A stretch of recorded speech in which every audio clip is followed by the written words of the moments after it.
Welcome to Manager Tools. This week, winning the feedback argument. The questions this cast answers are, how can I win the argument when giving my directs negative feedback? Why do directs so often argue or disagree when I give negative feedback? And what's the purpose of feedback? If you are looking for client training, private training for your group, your team, your division, you and your directs, and you want that done between now and the end of the year, I recommend you let us know. Send Maggie an email at maggie@manager-tools.com because we only have a few days left in our availability for presenters between now and the end of the year. If you are looking for a virtual event, we can do that a little more easily. And again, 2022 training, we're just running a little bit low on days and availability, and we would love to support you and your group. So either contact Maggie or you can send an email to customerservice@manager-tools.com. Because managers have struggled in past to give negative feedback, to deliver it, we naturally try and prepare well in advance of future deliveries. One way managers make this mistake is seeing the exchange as a potential argument, right? We get defensive in advance of our directs defending themselves.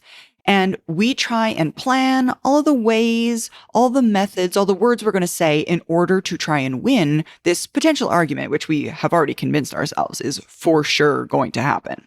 Which I would suggest sets you up for the argument to begin with. Totally. And it makes your delivery harder. I mean, the words that you say, all of it. I mean, we've worked it up in our heads so much. It makes it so much more difficult. And the premise is flawed. And the outcome is almost always, let's face it, completely ineffective, usually in the short run, but definitely in the long run.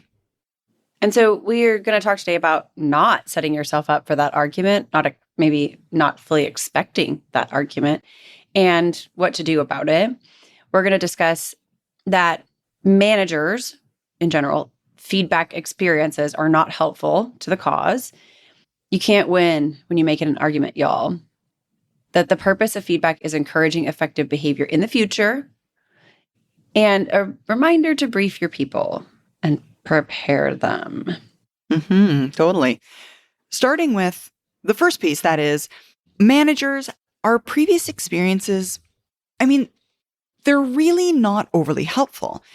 We found that the two largest problems managers suffer from when having to give those negative feedback performance communications is their previous experiences trying to deliver those and the fear that comes from the fact that the first time we tried it, we probably failed miserably. So that's one thing. And the vast majority of us as managers, we just have horrible initial experiences delivering those performance communications. And then because of those bad experiences, we develop bad habits around them. Sure. It's simply a learned behavior. We've tried before in the past to address things that are happening that aren't great, and it's not gone well. Yeah. For me, my personal experience is that's because I wait too long. I don't say anything at the very beginning. And then when it is time to address it, it's been 6 times that it's happened. Yeah. And you're frustrated. Yeah. My emotional response doesn't help me. Totally. Does not serve me well. And it's harder, I think, to hear it in those circumstances. The direct feels, oh my gosh. Yeah. Embarrassed. I think about all the times I've done this. And, the thing is, if you just say something the very first time, people are less likely to repeat the behavior. So absolutely.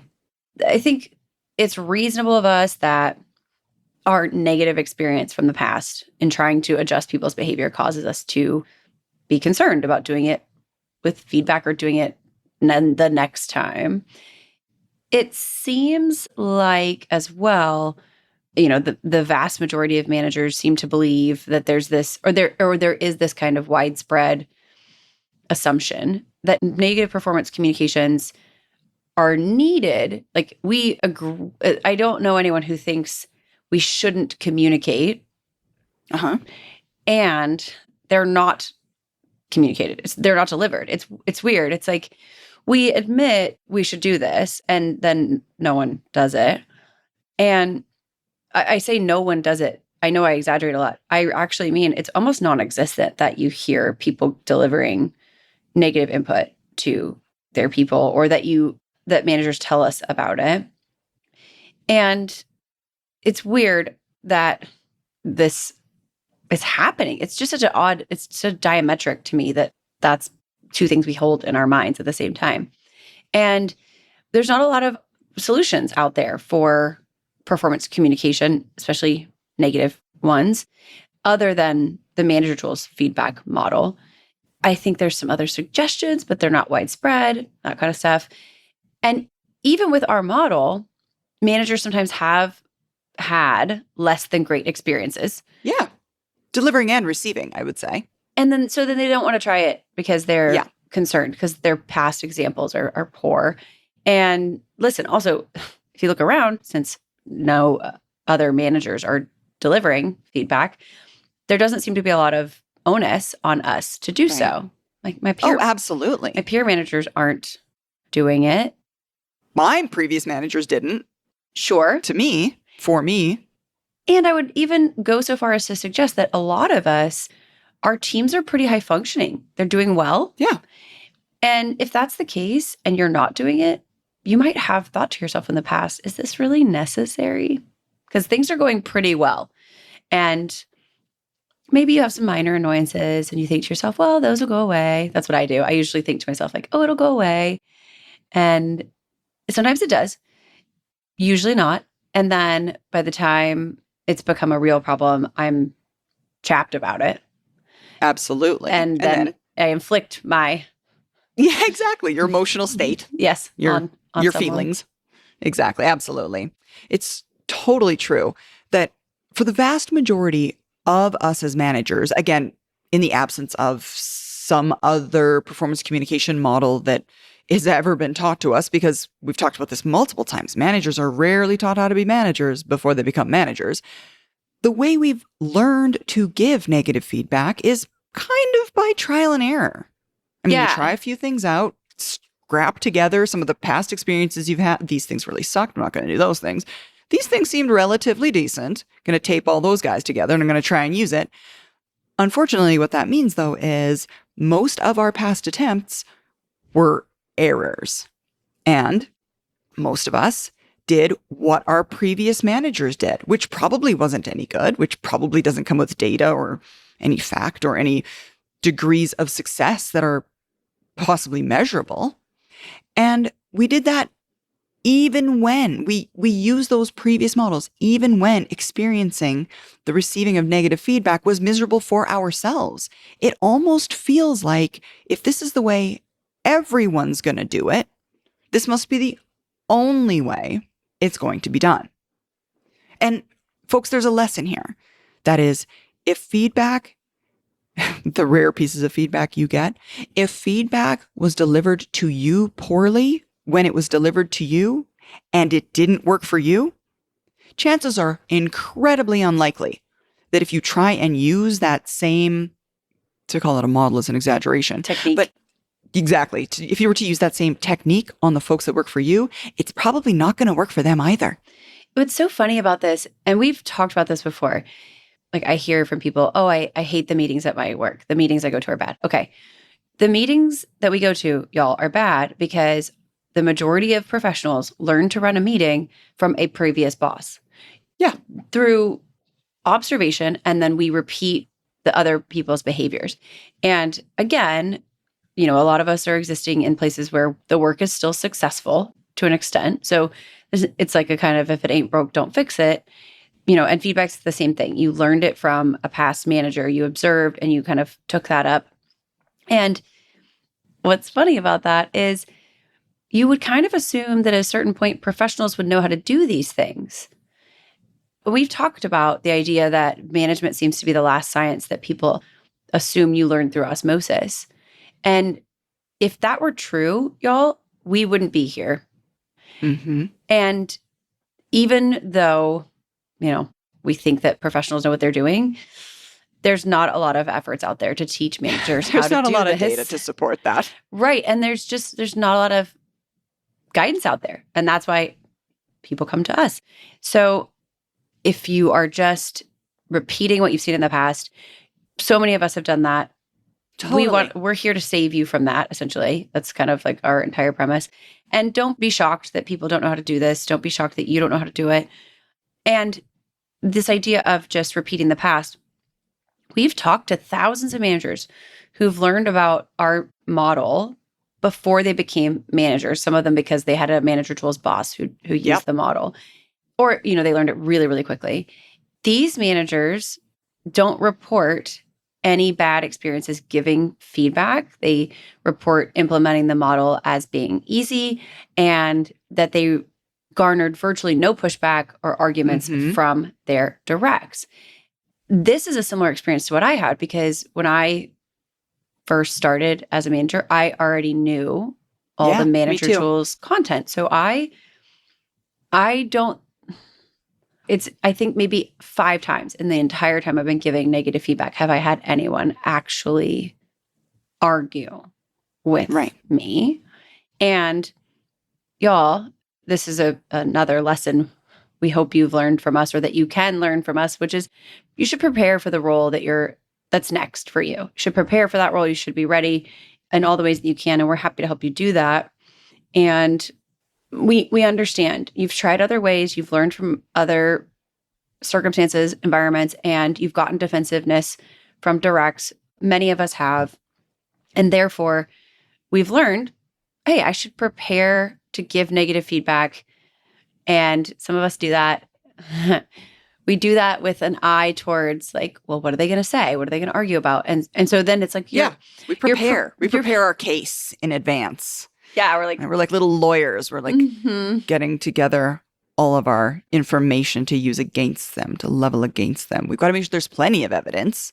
Right. It has to have happened a few times or something, right? Oh, it must be overwhelming. You're going to lose the case if it's not overwhelming evidence. So we start scrapping things together. Just like gathering, we're like looking. Right, gathering evidence. Perusing your case. Exactly. I imagine you at this point look like Sherlock Holmes. Like I'm seeing you with like a really large magnifying glass in front of your face looking. You should picture me with a mustache. And a mustache. I feel like Sherlock Holmes would have a mustache. So yes, exactly. You can't solve crimes without a mustache. Right? And that's it, guys. What we do is because we have these bad examples and we've tried it poorly and we've gotten defensiveness, we decide for ourselves, okay, well, the problem here must be I don't have enough evidence. So we determine, well, I can't talk to them after the first time this thing happens or happened, right? I've got to see that there's a pattern of behavior before I have a conversation about this issue my directs got.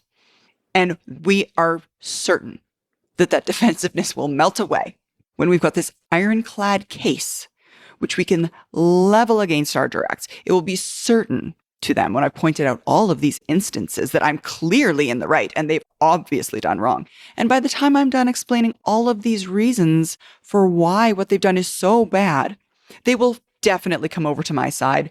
They'll for sure agree. Which is so backwards because the more evidence you give against me when you knew it was wrong the whole time, the more I want to be defensive of my position, in part because the first 6 times were obviously not a problem. Right? It's almost as if in waiting, we believe we're creating We've permitted it. Yeah, exactly. So you're digging your own grave. Oh, absolutely. Big old hole, climbing right into it. Absolutely. Totally agree. Yeah. And that's just one way. I mean, that's just one way that we try and ensure that we're going to win this argument. Further, many of us, while we're building our case, little Sherlock Holmes-like managers out here, we include in all of those things, all of those examples of them having done this poorly or done it wrong or whatever it may be, we include motive as an element of the crime. And this is where things get real squirrely. It's a really good time. I know, right? Despite the fact that plenty of managerial guidance about assuming positive intent is well known to us, and we know we should do it. And we know we personally possess positive intent every time we do something wrong.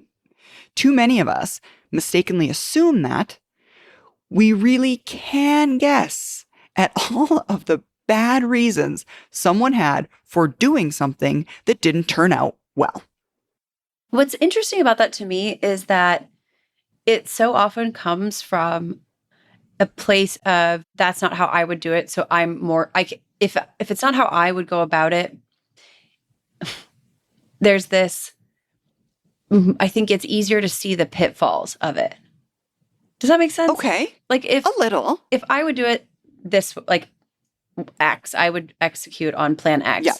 And I can see all the benefits of plan X, but someone else says, oh, I can see they have plan Y.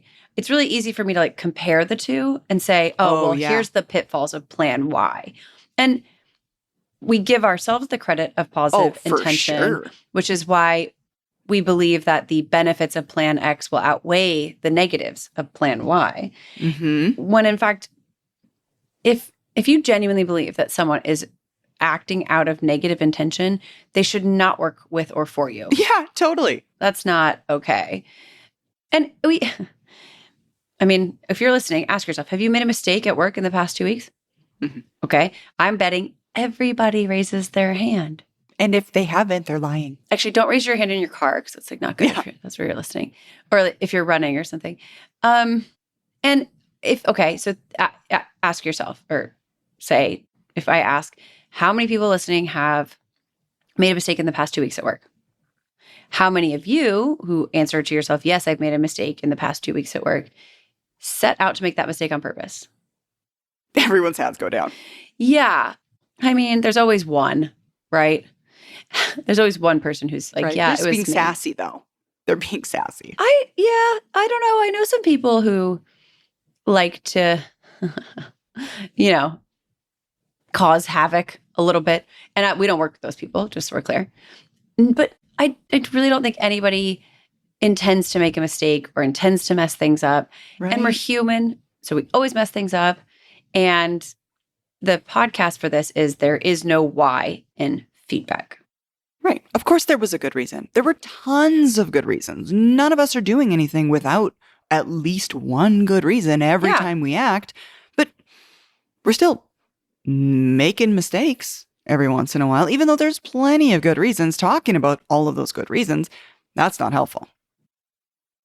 We have got an event coming up in Portland, October 12th and 13th. Andrew from our team and our newest presenter in training, Amanda, will be there hosting the Manager Tools, Effective Manager, and Effective Communicator conferences. If you'd like to join, register today at manager-tools.com/training.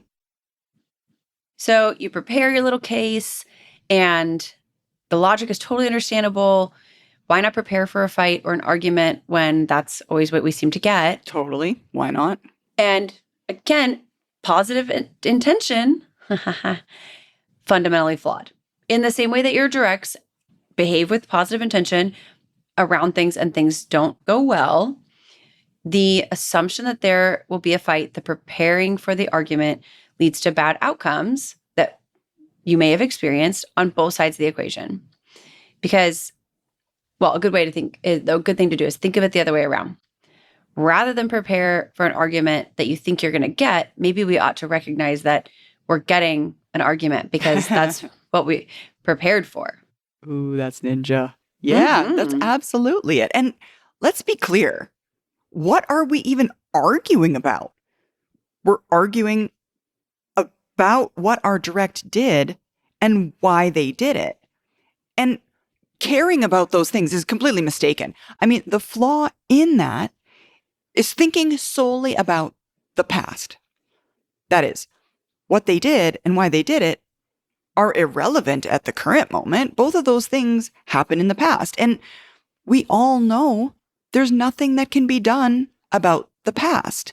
What their reasons were, whether those reasons were good enough, what happened because it went poorly, it doesn't matter. The mistake has already occurred. Even if we did, let's say we have this huge argument, and let's say we did win this argument, and our direct stopped pushing back and they firmly agreed, oh, you're so right. Actually, now that you point out all of those things that I've done poorly, I'm completely on your side on this one, boss. We're still talking about the past, which is something we can't change. So who cares if we won the argument or not? Why even bother? Here's my thing about this. I get wanting to win. I do. Mm-hmm. Except Totally. My idea, I'm going to win. It will happen. my problem here is that the purpose of an argument is to win.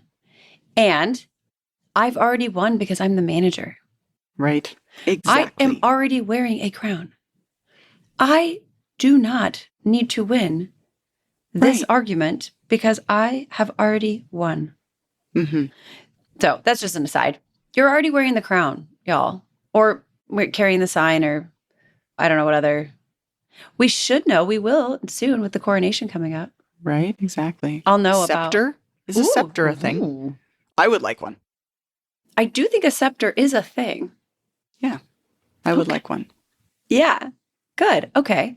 So negative performance conversations that turn into an argument are, as you stated, about the past. They're about things that have already happened. We can't do anything about it. Who would want to argue with a direct? Also, who we're trying to build trust with. Absolutely. We're trying to build trust.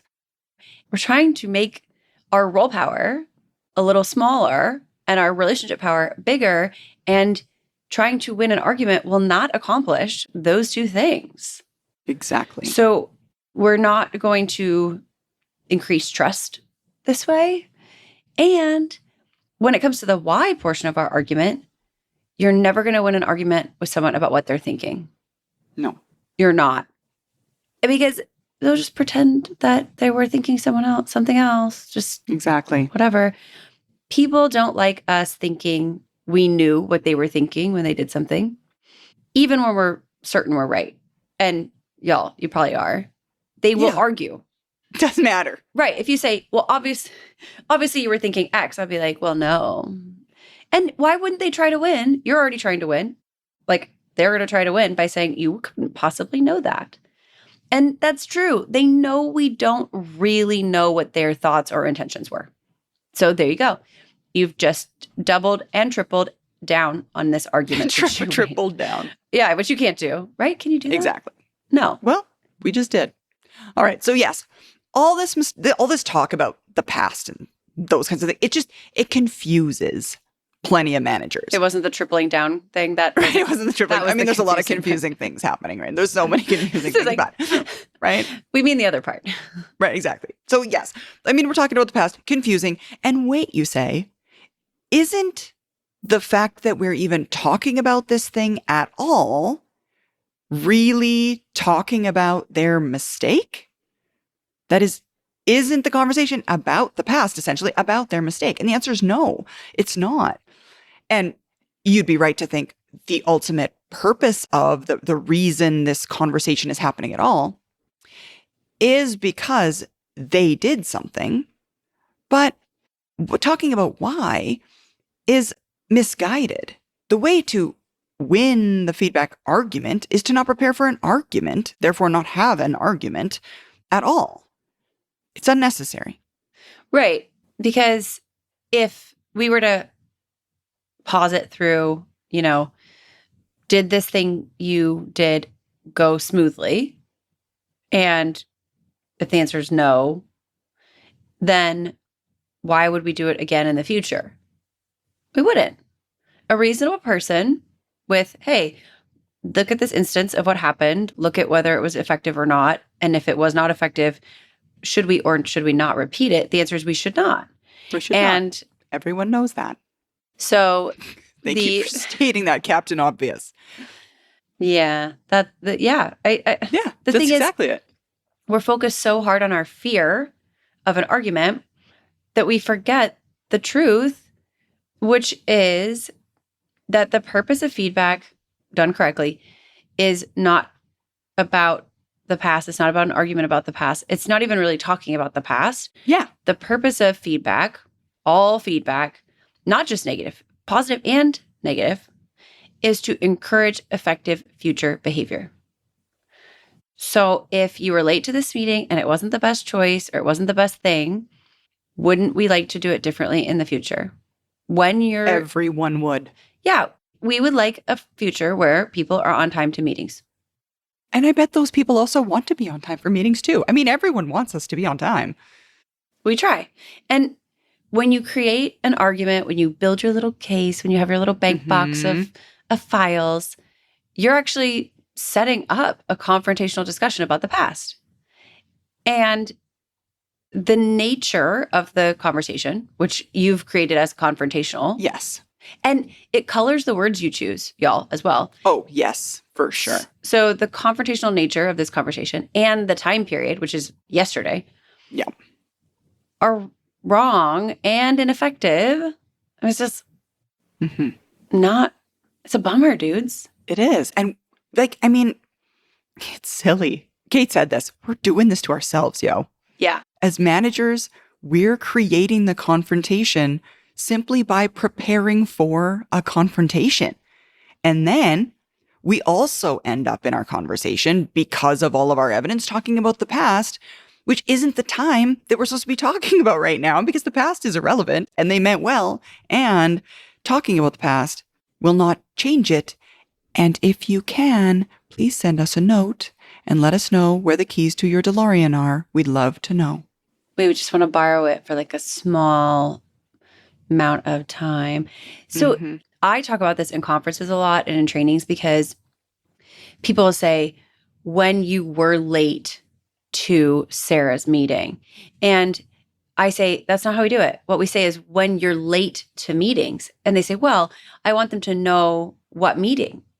The problem with that is, I mean, we've talked about overall the problem, but for specificity in terms of how we're going to use this, y'all, think about it this way. If I say when you're late to Sarah's meeting, the person has a list of reasons why they were late to Sarah's meeting. Yeah. That causes more likelihood for argument. If the wording is when you're late to meetings, then it's not about Sarah's meeting. It's about any meeting. And so they try to argue, say, dude, it doesn't matter about that particular meeting. I'm talking about all the meetings we're going to go to next month. I'd like for us to try to be on time. And so you're quite literally, by referencing this scenario, giving them fodder for this argument. Your prep for the argument, which is I should give them a specific example so they know I'm not just making up stuff they didn't do, actually changes the words you use and causes the argument. Exactly. And they're going to tell you, oh, well, Sarah's meeting is back to back with such and such. And okay, now you're stuck because they've presented you with a reasonable thing. Yeah. Exactly. Yeah. Totally. You're absolutely right. In these conversations, guys, we're going to mention the past, obviously. But again, that's not the purpose of this conversation. Think of it this way. Suppose you had a discussion about the mistake focusing on the past behavior, and that focus on the past behavior and that conversation went well. Great. But over the next 2 weeks, say the negative behavior continues. Did your conversation about the past, which went really well and super positive, achieve its purpose? No. It was just a fun little waste of time where we talked about something that had no positive effects whatsoever on the future. We don't talk about things that happened in the past because it's not helpful in the future. It's just a waste of time. I would even argue that the example we just gave about when you're late to Sarah's meeting is also part of that. It's like, that's a really good highlight of this as well. If I say when you're late to Sarah's meeting and they say, well, Sarah's meeting is back to back, they're not going to think about the behavior I'm proposing, which is timeliness, and project it onto future meetings. So they then believe, because I said when you're late to Sarah's meeting, that I'm only talking about Sarah's meeting.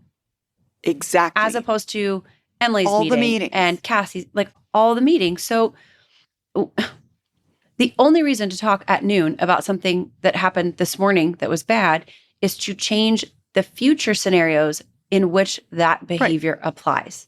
Yeah, so this afternoon's meetings. Yeah, timeliness about the meeting yesterday isn't about yesterday, can't do anything. It's about the meeting tomorrow, and specificity around circumstance rather than specificity around behavior causes a focus, in some cases, on just that one circumstance. and not their future behaviors. You're doing this to yourselves. You're welcome. You're welcome. So, guys, why argue about the past when our rational purpose is the future? This is why Because we're crazy. all effective feedback is the same. Whether it's positive, whether it's negative, the purpose of all of the feedback, the tiny conversations, is to help people be better in the future. If I give you this information, the next time you're in this situation, you'll take into mind what I said last time. If the feedback's positive and we deliver it, we're essentially asking for them to do more of the same. If it's negative, we're asking for them to do something differently next time. And this is why there's only one Manager Tools feedback model, not two. Now, we do refer to them because we need some sort of language to differentiate between the two circumstances. We call them positive and negative feedback, but the model's the same. Can I give you some feedback? When you do this, here's what happens. And then if we're positive, say thanks. If we're negative, could you do that differently next time? Same model. We don't prepare differently because it's the same model. We don't need court cases and arguments for negative feedback and have a different way of preparing to deliver positive feedback. We prepare the same for both because we want the same outcome of both conversations. Effectiveness in the future. It's the only time period we have any influence over. Oh, absolutely. If we can focus on the future and do so in an encouraging way, the drama, the antagonism melts away.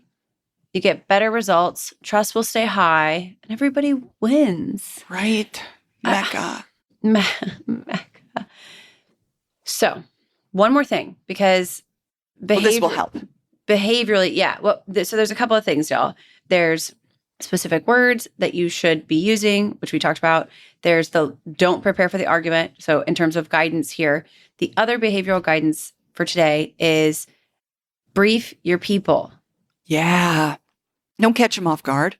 Yeah, seriously. Never introduce, we've said this before, never introduce a change to how you manage without first taking the time to introduce that change to the team before you make it. Never bring in a change without briefing your people. Brief your team that you're going to talk to them differently about their performance because, oh gosh, so many reasons. They're so much more likely to meet your expectations if they know your expectations. They're so much more likely to argue if they know what's coming. They're so much more likely to feel comfortable if they know what's going on. They're so much more likely to feel like it's not just happening to them if it's announced to the group all at once.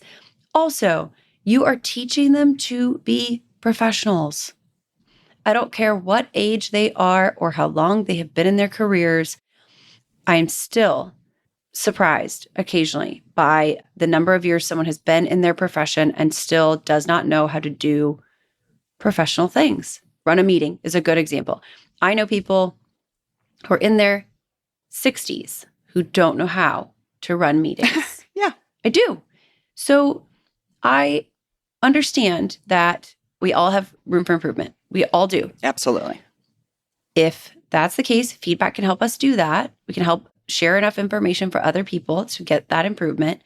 Also, briefing them on this means that should they ever become managers, they'll know what to do. So you're teaching your directs to be more effective as managers and have less to learn in the next role. Mm-hmm. And these are all good things, y'all. I know they're scary. I'm not trying to say it's without consternation and thought and churn on our part. And you can do it. You guys are going to love that I'm saying this. There's a cast for so many of the things we're talking about right now. Kate just talked about brief before you change, but now also consider the middleman test. I mean, think about it. Put yourself in the shoes of a direct. If your boss was going to use a new feedback model on you, wouldn't you want to know it was coming? Wouldn't that set you at ease? Wouldn't it help you feel a little bit better about this conversation, which, let's face it, isn't exactly natural. Most people don't really talk like that in the midst of conversation. It's going to feel different. It would make you feel so much better knowing it's coming. And the briefing the letting them know it's coming, the awareness of the fact that this is going to happen, and I want you to be knowledgeable enough about it to receive it well, will just, again, to Kate's point, decrease those pieces of pushback, decrease that argumentative conversation. People won't feel the need to push back and defend because they're like, oh yeah, we totally talked about this. I knew this was coming. And that's awesome. Yeah. In the same way that people want to know their calendar between now and the end of the day. Exactly. They want to know a little bit about the future. It helps them feel that they have more certainty. And y'all, the manager tools feedback model is different. And that's for a good reason. We want our directs to know what's happening because, again, middleman test. We know that there's going to be kind of a learning curve to get over in the beginning, and it'll go away. And hey, after this, for the rest of your tenure, you'll have almost zero argumentative conversations, which is a great trade. I mean, we're just solving your problems up and down here. Exactly. So when you brief your team, you tell them what you're specifically going to say. You tell them the model, all 4 steps. Tell them explicitly you're not there to talk about their mistake. Yes, of course, it will be mentioned as the cause of the conversation. And the purpose of the conversation is encouragement for the future and the knowledge necessary to adjust. And then our hope is that you'll have less drama, less tension, less conflict. Everybody wins except the lawyers. Exactly. They're not getting paid anything this time. So, folks, all that to say, don't argue about the past. It reminds us of the old saw that worrying is like a rocking chair. It gives you something to do. I mean, it's entertainment, but it's not going to get you anywhere. And maybe, just maybe, you'll win that argument that you prepared for. But even if you win the argument, you're not going to change the behavior in the future. So what are you having the argument for? What we want is effective behavior in the future. Focus on that instead. That's it for today, y'all. We'll be back next week with a new topic. Thanks, guys. Bye.